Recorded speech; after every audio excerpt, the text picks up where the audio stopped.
At 3 a.m., as he came outside his house, he was killed. Sounds like the start of a horror movie, right? But this ain't fiction, it's true story of the Germany's most disturbing unsolved case, the Hinterkaifeck murders. In 1922, Germany, a family of 6, along with a maid, used to live on a completely isolated farm in the middle of nowhere. Everything was normal until one day the head of the family, Andreas Gruber, noticed something strange. It was footprints in the snow leading straight to his house. But here's the creepy part. There were no footprints leaving the house. And that was just the beginning. The following day, strange noises started coming, as if someone's sleeping outside. But when he looked outside, he saw nothing.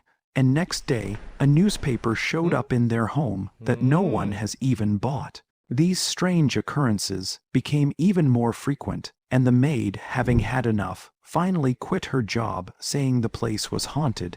And honestly, she might have been right, because what happened next was straight out of a nightmare.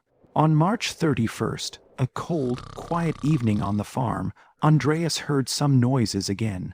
But this time, he rushed outside and saw a man. When Andreas asked him about his identity, he denied and asked him for a favor, to spend that cold night in his barn. Andreas took him to the barn, but as he reached in there, he was killed. It was just one brutal swing of a machete, and his skull cracked open, dead. He then walked back again to the house, and one by one, the family members were lured into the barn, and they were killed, mercilessly, violently, by the same machete. He then entered into the house and saw a maid standing right in front of him, and then suddenly, she's no more. Even the kids too.